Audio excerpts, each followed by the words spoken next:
Audio Jungle.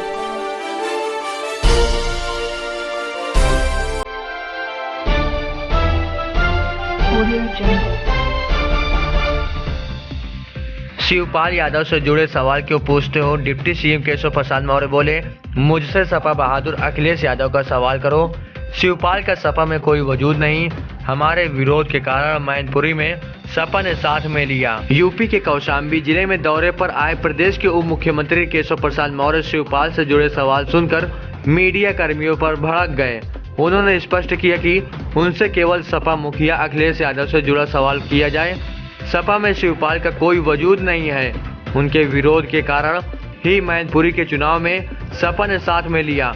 वह खुद अपना टिकट सपा में मांग रहे हैं। प्रदेश के उप मुख्यमंत्री केशव प्रसाद मौर्य मंगलवार को सिराथू तहसील के अरसराय गांव में चौपाल कार्यक्रम में पहुंचे थे। वह कार्यक्रम के खत्म होने के बाद मीडिया कर्मियों के सवाल का जवाब देने के लिए कैमरे में सामने मुखातिब हुए। इसी दौरान मीडिया कर्मी ने सवाल किया कि सपा नेता शिवपाल उनके बारे में दल बदल करने की बात कह रहे हैं। सवाल सुनते ही डिप्टी सीएम का पारा चढ़ गया। उन्होंने कैमरे के सामने कहा कि उनसे शिवपाल से जुड़े सवाल न पूछे जाएं। यदि सवाल करना है तो सपा मुखिया अखिलेश यादव के बारे में सवाल करें। अपने बयान को आगे बढ़ाते हुए उन्होंने कहा कि सपा में शिवपाल यादव का कोई वजूद नहीं है। वह अपने लिए खुद टिकट तलाश रहे हैं। वो तो मैनपुरी के चुनाव में उनका विरोध उन्होंने कर दिया, जिसके चलते सपा ने उन्हें साथ में ले लिया। डिप्टी सीएम केशव प्रसाद मौर्य के मुताबिक बसपा चीफ मायावती के एक दिन पहले के बयान, जिसमें उन्होंने खुद के लिए सपा से खतरा बताया, को ढाल बनाकर उन्होंने सपा पर निशाना साधते हुए कहा कि सपा अपराधियों का साथ कभी नहीं छोड़ सकती, अपराधियों के खिलाफ कभी कड़ी नहीं हो सकती। देश प्रदेश को सुशासन चाहिए, 2047 तक विकसित भारत चाहिए। उन्होंने कहा, देश में तीसरी बार नरेंद्र मोदी देश के प्रधानमंत्री बनने जा रहे हैं। उप मुख्यमंत्री केशव प्रसाद मौर्य ने बताया, विपक्ष तीसरी बार एकजुट हो रहा है। 2014 में एकजुट हुए तो 73 सीट जीते, 2019 में 63 सीट जीते। प्रदेश में मौजूदा समय में 66 सांसद हैं। साल 2024 के चुनाव में 80 में 80 सीट भाजपा जीतने वाली है। राम मंदिर पर बयान देते हुए उन्होंने कहा कि 500 साल बाद रामलला अपने घर में रहेंगे। के कार्यक्रम में आज मुझे जनपद कौशाम्बी के सिराथू क्षेत्र में आने का मौका मिला।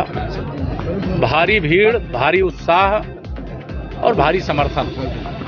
मैंने सबसे एक ही अपील किया है, विपक्षी ठगबंधन भ्रष्टाचार के दलदल में डूबे हुए जो दल और उनके नेता हैं,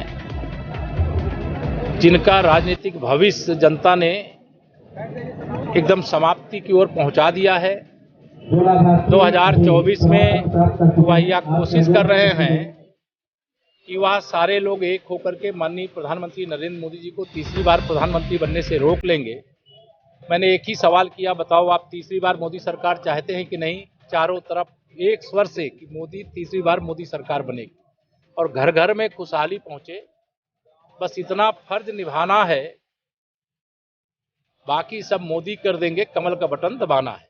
यह आह्वान किया गया और इसका बड़ा लोगों में असर है और बहुत उसका परिणाम है। धन्यवाद। शिवपाल यादव कह रहे हैं कि सरकार में आपकी नहीं चल रही है, क्या दल बदल लेके रहता है? यार, शिवपाल जी को अपने लिए टिकट की तलाश कर रहे हैं, उनके बारे में सवाल मत पूछा करो। मुझे अखिलेश यादव जी सपा बहादुर, उनके बारे में पूछा करो। उनका कोई वजूद नहीं है सपा में और वो हमारे कारण से, विरोध करने के कारण से उनको मैनपुरी के चुनाव में सपा में ले लिया था और उनके बारे में सवाल करने की जरूरत ही नहीं है। सपा का भविष्य समाप्त है। कल मायावती जी ने स्वयं कहा है कि समाजवादी पार्टी से खतरा है।